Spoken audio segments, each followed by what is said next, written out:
My in-laws called me a gold digger, but when they went broke, I bought their company back. My sister-in-law Lauren never missed a chance to remind me I'd married up.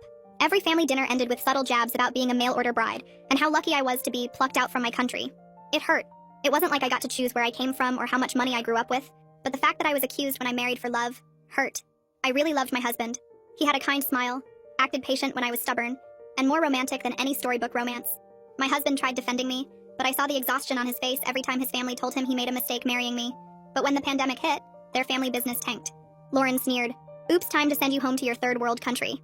But that night, I watched my husband and father-in-law cry on the phone, worried about losing everything their grandfathers had built. Where will we find $500,000 during the pandemic? I felt terrible and decided to help them out however I could. I started working night shifts at a warehouse but told everyone it was just a midnight book club. During lunch breaks, I'd do remote data entry from my phone. I sold every designer bag and piece of jewelry I owned, even the ones I collected before my marriage. The hardest part was selling my great-grandmother's ring. She'd worn it through the Depression and promised it would see me through anything. I broke down crying in that pawn shop bathroom. I also sold my mother's small condo, the gift she had given just before passing, and set up an LLC to hide the money trail. My husband spent his days breaking his own body just to keep the family afloat. He worked 18-hour days, skipped meals, drank his worries away.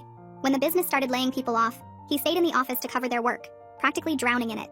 Meanwhile, my sister-in-law Lauren worked on cozying up to an old wealthy lawyer who constantly bragged about his fortune and 5 ex-wives. And yet they never failed to say something rude in front of me. See? This is why successful men should marry within their class. At least Bradley is willing to loan us $15,000, my mother-in-law said, giving me an obvious side-eye. Everyone applauded him. Lauren smirked at me. Don't look so sad. If you really want to help, there are ways women like you make quick money, especially with your exotic features. I mean, you're already so good at marrying for money. Everyone laughed. My husband barely reacted. I felt my chest tighten. Then one Sunday, they finally called in a family meeting. My father-in-law bent his head down, closing his eyes like he was in pain. "I let you all down. We can't keep the business running anymore." That's when the doorbell rang. A lawyer walked in with a cashier's check for $750,000.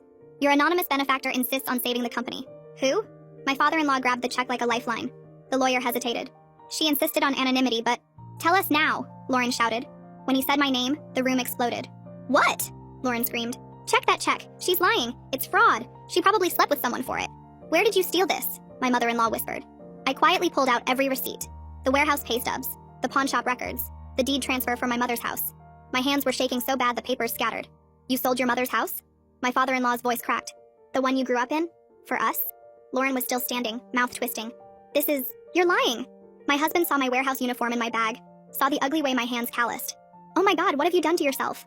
He kissed my hands gently. "We're family," I whispered. "This is what family does."